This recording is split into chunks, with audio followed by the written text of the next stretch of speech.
Hi, guys. Welcome to The Flex with Aliyah. I'm your host, the amazing Aliyah. Thank you so much for tuning in. Today's episode, we're talking about coming back stronger. If you are someone who's ever had an injury, or maybe you're actually going through an injury recovery phase right now, or you lead an active lifestyle where the likelihood of you getting hurt at some point is high, then this episode is perfect for you. Our topic is about injury, coming back stronger. All of us at some point sustain some type of acute injury. And it's on a scale. Sometimes it is very small or minimal to very grand and really hinders our lifestyle. How do we cope and deal with that and come back better on the other side?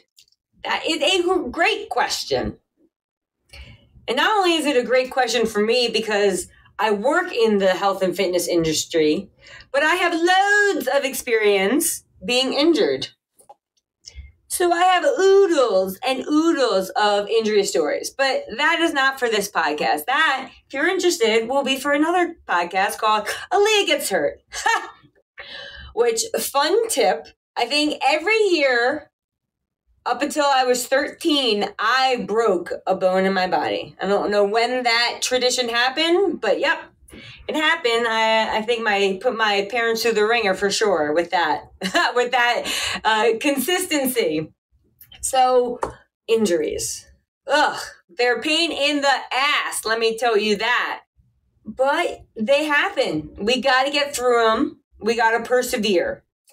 I found this quote by Conor McGregor, and it states that an injury is not just a process of recovery, it's a process of discovery. I'm going to read that again, and I want you to take a moment and think about what that means to you.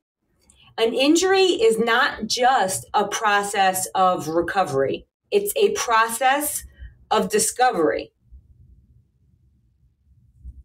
To me, what I take away from that is you have the basic injury. Your body is going to do what it needs to do.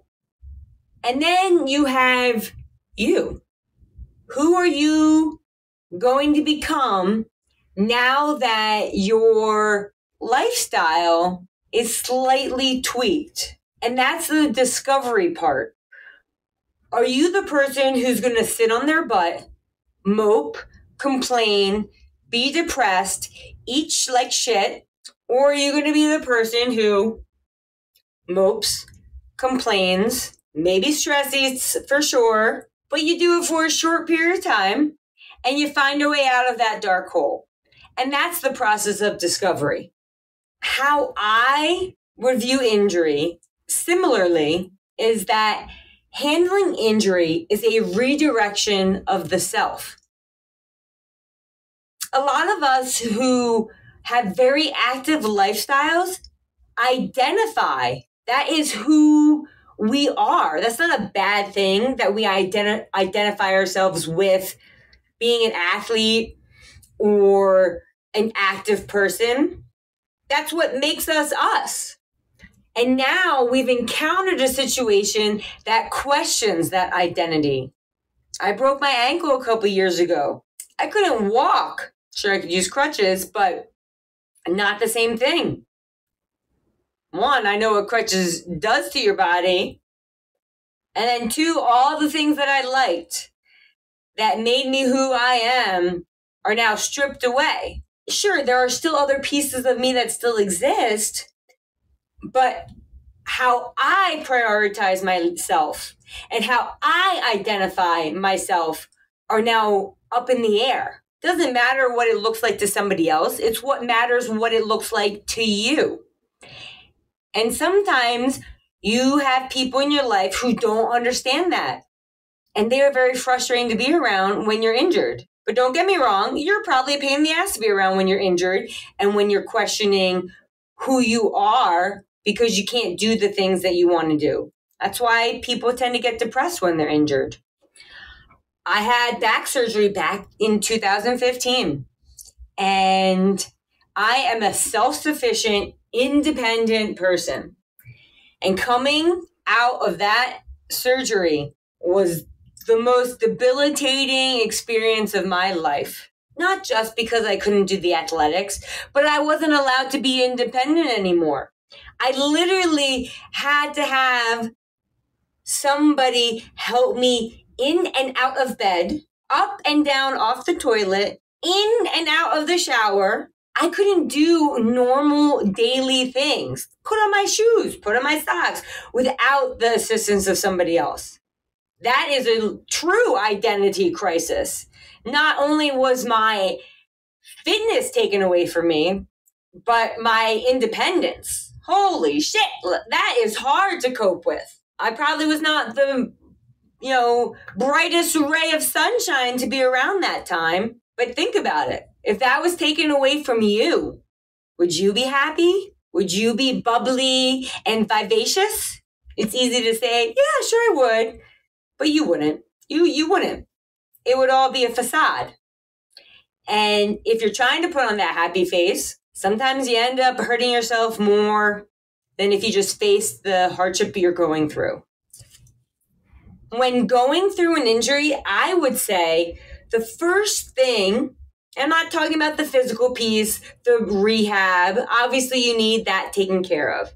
I'm talking more about the mental side when you're recovering from injury. How the heck do you cope with that? That is a big hurdle, regardless of how small the injury. Even spraining your ankle can be a pain in the butt. Going upstairs, walking downstairs, walking on grass. Like if you own a dog and you got to walk the dog, but you've hurt your ankle, just throws a wrench into your routine and your pattern, which is frustrating. Now things that were simple seem so much harder and take more effort.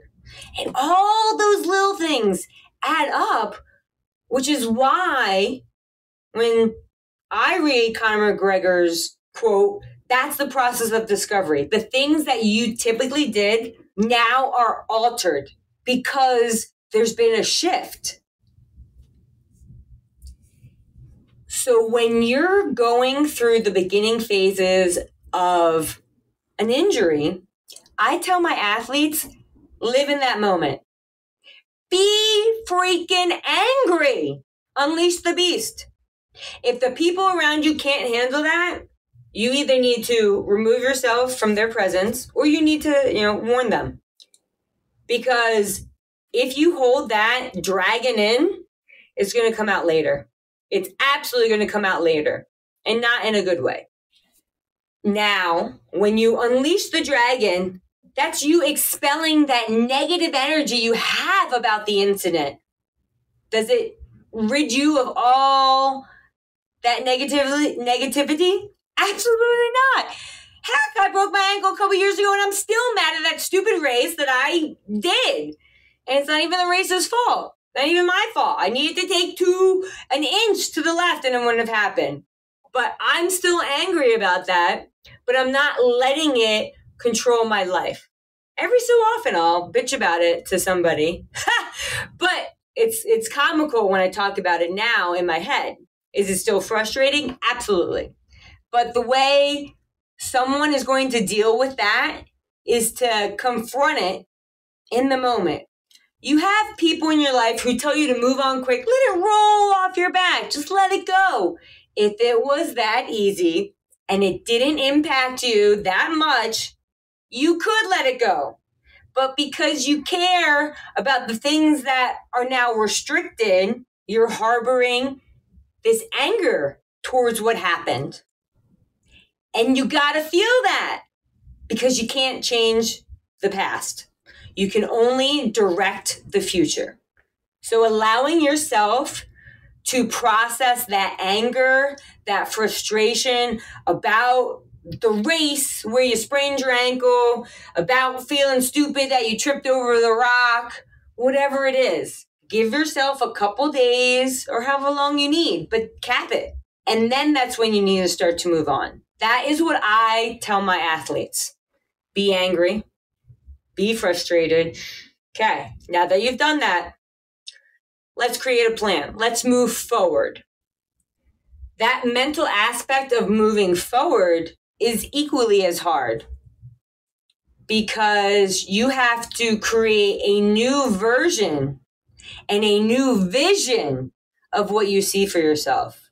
That vision doesn't mean you're changing your goals that you had set before this injury. It merely means your approach and timeline are altered. That's all it means. And maybe your timeline's not altered, but what you're doing to achieve it is now different. When I had my back surgery, walking was really hard. Something as simple as walking that I used to do every day. So I would go outside by myself because the people who were attending to me didn't have an active lifestyle. That was fine. But I wasn't going to let that stop me from what I wanted to achieve. And I'm if you know me, I might be a little stubborn, just a little bit, just a little itty bitty bit. Not a lot. Nah, me, not at all. So I would go out walking just around my neighborhood, not very far, because obviously I recently had surgery. I'd come back and I'd just pass out because I'd be exhausted. But what that walking did was, one, make me feel good about my body again. Because when I'm not active, I feel like a slug. Ugh. I feel fat and unhealthy and gross. And I don't like that feeling because it messes with my mentality and my confidence and who I like to tell myself I am in my head. So just those little 10-minute increments of walking help my mentality and start putting positive energy back into myself and my identity. And that is the first tip that I would give you.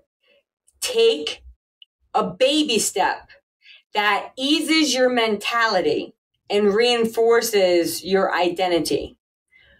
Let's say you have hurt your ankle and you can't walk on it, but you want to go to the gym. Find a friend, call them up, ring, ring, ring. Hey, Susie, are you going to the gym today? What time are you going to the gym? Do you mind if we go together because I need help getting in and out of the door and I can't pick up the weights because I need to sit due to my ankle injury? Now, unless your friend is a butt face, okay, they should help you. And you know what? If not, I guarantee there will be a stranger or a staff member at the gym who will help you. You're just going to feel like an idiot having to ask somebody. But it's a whole lot better to feel like an idiot than it is to prevent yourself from going because you think you're going to feel like an idiot. So after you call your friend up, whether they say yes or no, go to the gym with them or without them. And do everything seated. Have someone hand you a dumbbell. Do some upper body exercises because that's not affecting the injured part. That's the same thing if you hurt your arm.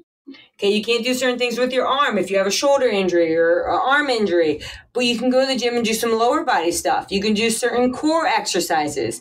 That little bit of exercise is going to make you feel better internally, and it's also going to feel like you're working through your recovery already.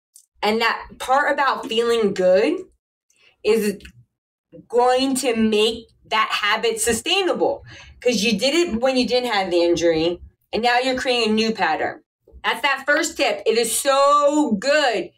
If you're injured right now, assess what your injury is.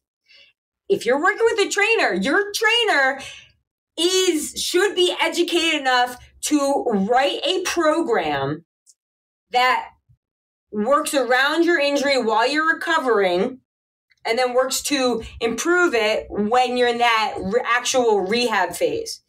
If you don't have a trainer that does that, they suck. And go find a better trainer. Okay, so that was just my PSA announcement to all you. If you have a shitty trainer, move on. They should all be educated enough to help you work through an injury. And if they can't, get rid of them. Okay, back to the topic at hand.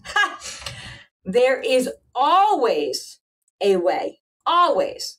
So my back injury, I went out and walked. Not very fast.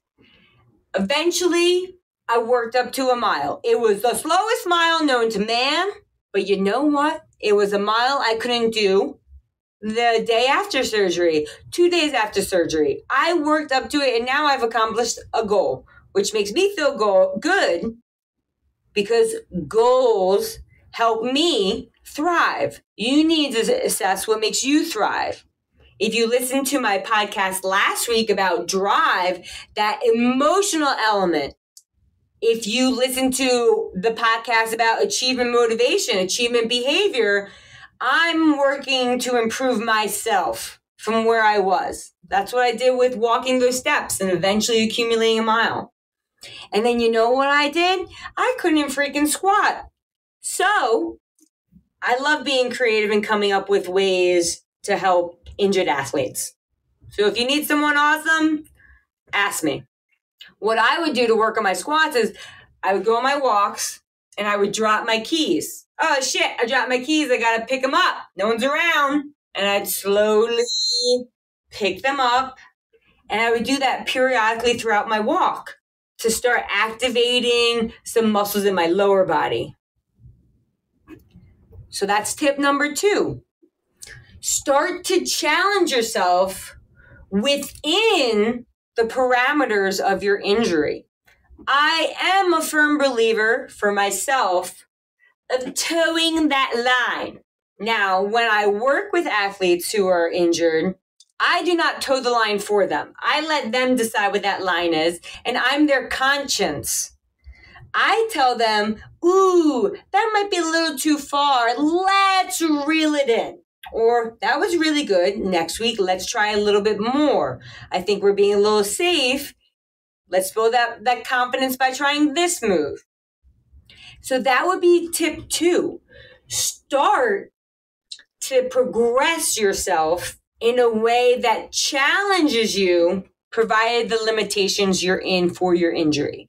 Because what that's going to do is mentally make you feel like you're actually progressing forward. And that feeling of progress, woo, that is elation right there. It makes you feel so good. One, because now you're not moping around sitting on your butt. You're actually doing something and you're seeing your improvements. Because it is so addicting when we see those improvements. We just want to gobble them up. Gobble, gobble, gobble. Because we want to keep going. That's why we have to be smart about it and either have someone help us toe that line, especially if we can't do it for ourselves. Speaking for myself, I know my body very well, and I know what that line is. I know when I'm going too far and when I should take a step back. And I also know how far I can push the injury because this is my job. So I do know those limitations. If that is not you, you need somebody to help you assess what that line is. And that could be your physical therapist. It could be a trainer. It all depends on what the actual injury is. The third tip is about rebuilding your confidence. Because when we've sustained an injury and we start going back to the activities that we used to do, we have a tendency to be a little bit more timid. We are hesitant, maybe if it was an ankle injury, to jump down. And we are favoring a side. And when we do all those compromises, it creates imbalances in our body, which lead to other injuries. Ew. And we don't want that. Definitely not. So we want to build up that confidence so that way when we come over that wall, if we're doing an obstacle race and we land on both of our feet, we're not worried we're going to re-injure it. When we are going over a rig in an obstacle race, that if we miss and we fall, we'll be able to catch ourselves without hurting our ankle again. You go back to tennis and you poach. And you can move laterally without hurting your knee. That applies to any sport. You want to build upon that. And that comes from your training. So once you've gone through your PT and you've got that baseline strength again, which is building up your confidence, but then you're still worried that you're going to re-injure it when you go back. You know it's healthy. You know you can do things in practice, but when you go to actually apply it, there's some hesitancy. And that is absolutely normal. How do we overcome that? We overcome that by making our practices and training sessions applicable. So if it's an ankle injury, we're starting with some jumps on 2 feet. This is after baseline strength. We're doing things to build our confidence with landing on it. So maybe it's 2 feet landings and then 1 foot landings. And then now we're stepping off of a box and landing.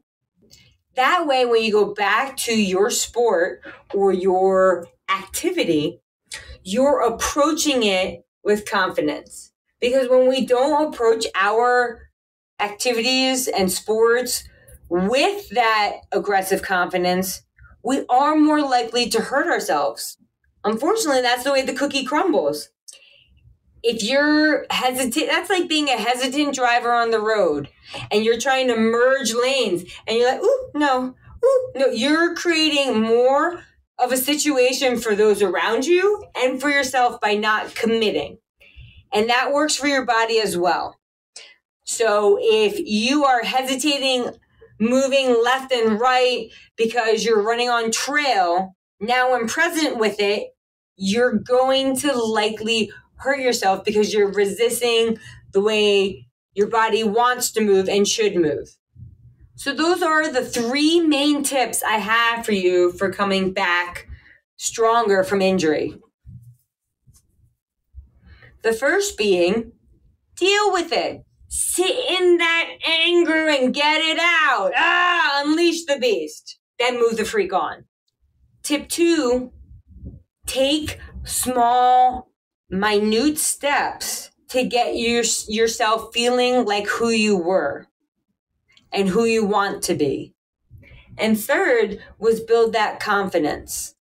Because when you do those 3 things, that's your process of discovery. You are shedding a layer that you weren't exposed to before for that particular injury, and every injury's a new layer that you're shedding and overcoming. That's your process of discovery. That's what Conor McGregor meant when he said an injury is not just a process of recovery. It's a process of discovery. And that's exactly why I said handling an injury is a redirection of the self. You have to work with the hand that you're dealt and come out the other side. And that middle phase between where you are and where you want to be, that's the redirection. That's the discovery. Because you're doing things that you didn't do before because now you have to do them. When I had my back surgery, like I said, I would go on walks. Then I would start to drop my keys. Then there were times when I would go over those I don't know what they're called, but those car barriers in parking lots. So I would do little itty bitty mini step ups, and I'd step up, step down. I would do lateral. I'd step across them. So I started advancing my beginner level movements, what I was doing. And one of the ways I had to redirect myself was create a goal that made sense for the situation I was in. And for me, that became working more on my upper body strength since I couldn't do a lot of lower body. But everything was actually affected because your back's in the middle. So if I reach up, it lengthens out my back. And I couldn't do a lot of core work for several months. So that was a very frustrating time because it almost like, what can I do? Which is why I walked so many miles, like Forrest Gump, but walking instead of running. And I did not grow a beard. But then what I did is like, my body is not the same right now. I have imbalances from where they cut into me that I need to address. And in order to handle that, I'm going to do a style of training that is not my favorite. And I went to bodybuilding. And I actually find it pretty boring. So Then I had to set a goal of I am going to do a bodybuilding show because competing is what excites me. It's what drives me. And it also scares the shit out of me to wear the teeniest tiny suit and have the judges rank you on what your physique looks like. Woo! That is nerve-wracking. So that's a little bit of fear of standing on stage and getting the worst score and feeling bad about yourself. Didn't want that to happen. And I wanted to recover and balance my muscles out. And that was the real reason I did it. I wanted to create balance and symmetry in my body again within my musculature that bodybuilding training does. And knowing myself, I like competition. So I added a competition piece so that way I could set my eyes on a prize, do these workouts that I thought were boring to help me get me to where I wanted my body to be for balance, and then push myself to do something I never thought I would do because I find it so uncomfortable to stand on stage in an itty bitty bikini. It's not even a bikini, but the suit. And that is what really helped me come out of my injury, was setting a goal and working towards it. And the other piece of that was that's why I am so good at pull-ups now and love pull-ups. One of the movements that I thought I would forever lose was my pull-ups. And because I couldn't do a lot of power movements when I was coming out of back surgery, I couldn't jump, I couldn't run. I started doing a lot of strict movements, strict gymnastics movements. Pull-ups, chin-ups, muscle-ups. And I became the best I have ever been because I couldn't do other things. And so I redirected my energy to accomplish something else. And that's pretty fascinating that we as humans can redirect ourselves to come out even better after a shitty circumstance. That's how amazing you are. So if you're going through an injury right now, don't just trust that you're going to come out the other side. Create a plan. Follow those tips. Be angry. Create those manageable baby steps. Grow your confidence and make a kick-ass goal that steers you from the storm. That is the best way to come out stronger from an injury, regardless of how small that injury might be, whether it's just an ankle roll, a broken bone, surgery, whatever it is. Work through the recovery and find an even better, stronger you, because you can do it and you are so worth it that it's going to make what you achieve after this injury so satisfying. So satisfying. And if you're feeling stuck or you need help, reach out. Injury recovery is my jam, not just because I've gone through injury, but that's my specialty. So if you need help, if you're feeling lost, reach out to me. I'd love to help you. Thank you so much for tuning into the Flex with Aliyah today. Coming back stronger. It's something you absolutely can achieve. Tune in next week, and we're going to be talking about control the controllables. And if you don't know what that means, tune in next week, and you are going to learn something and find out. Thanks again for tuning into the Flex with Aliyah. I'll catch you later. Have a good one. Bye.